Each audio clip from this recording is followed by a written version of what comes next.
నమస్తే welcome to our channel నేను విజయ right మనం చూసుకున్నట్టయితే కోనోకార్పస్ మొక్క అనేది ఎంతో ప్రాణానికి చాలా ప్రమాదం చేసే మొక్క అని కూడా వివిధ దేశాల్లో కూడా దాన్ని నిషేధించడం జరిగింది. ప్రధానంగా గత ప్రభుత్వంలో హరితహారం పేరుతో దీన్ని విపరీతంగా పెంచడం జరిగింది.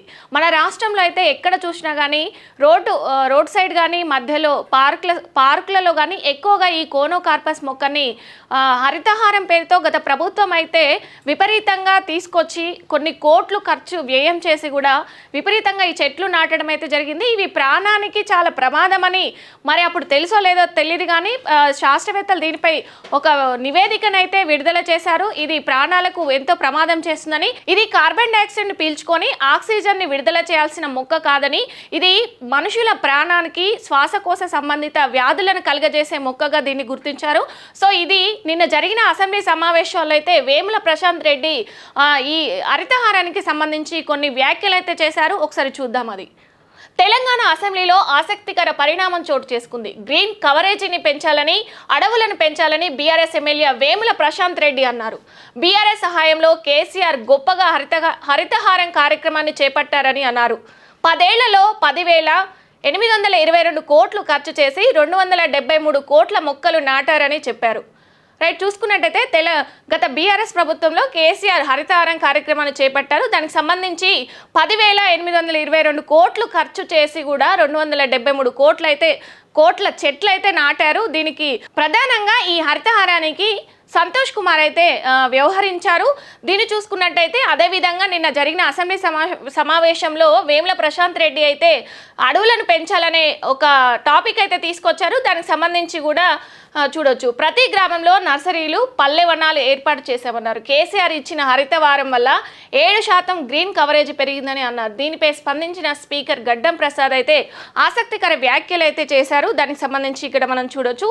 బీఆర్ఎస్ సహాయంలో 273 కోట్లు మొక్కలు నాటారని చెప్తున్నారు. అయితే పనికిరాని మొక్కల్ని కూడా నాటారు. అయితే ఎక్కువగా ఈ 273 కోట్లలో కూడా ఈ కోనోకార్పస్ మొక్కలే ఎక్కువగా ఉన్నట్లు తెలుస్తుంది. మనం ఎక్కడ చూసినా కానీ మన తెలంగాణ రాష్ట్రంలో ప్రధానంగా హైదరాబాద్లో చూసుకున్నట్టయితే రోడ్డు వెంట ప్రధానంగా రహదారుల సైడ్ నెంబర్ మొత్తం కూడా ఈ కోనోకార్పస్ మొక్కలే కనిపిస్తున్నాయి. దానిపై కూడా స్పీకర్ గడ్డం ప్రసాద్ అయితే సీరియస్ అయ్యి దానిపై గట్టిగా వ్యాఖ్యానించారనే చెప్పొచ్చు. చూసుకున్నట్టయితే అవి పనికిరాని మొక్కలను కూడా నాటారని అయితే అన్నారు. కోనోకార్పస్ అనే మొక్క ఉంటుంది. దీనికి నీళ్లు అవసరం లేదు, ఎక్కడ పడితే అక్కడ పెరుగుతుంది. ఇది ఆక్సిజన్ తీసుకొని కార్బన్ డైఆక్సైడ్ను వదులుతుంది. ఇలాంటి మొక్కలపైన పిట్టలు కూడా కూర్చోవు. ఇలాంటి మొక్కలను తెలంగాణ వ్యాప్తంగా నాటారు. ఏ ఊరు ఏ రోడ్డు చూసినా ఇలాంటి మొక్కలే ఉన్నాయి.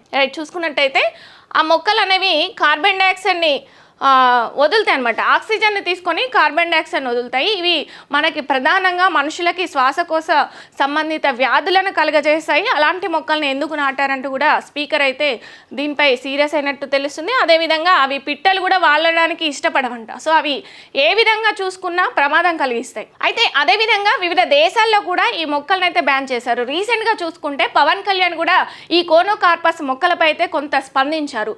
ఇలాంటి మొక్కలు ఉండాల్సిన అవసరం లేదు, వీటినన్నిటి కూడా తీసివేయాలంటూ కూడా దీనిపై నిషేధం విధించారు. అదేవిధంగా చూసుకుంటే అయితే ఇక్కడ మన స్పీకర్ గడ్డం ప్రసాద్ కూడా ఆసక్తికర వ్యాఖ్యలు అయితే చేశారు. ఏ ఊరు ఏ రోడ్డు చూసినా కూడా ఇలాంటి మొక్కలే ఉన్నాయి. ఇలాంటి మొక్కలు రాష్ట్రంలో ఎక్కడున్నా తొలగించాలని ప్రభుత్వానికి అయితే విజ్ఞప్తి చేశారు స్పీకర్.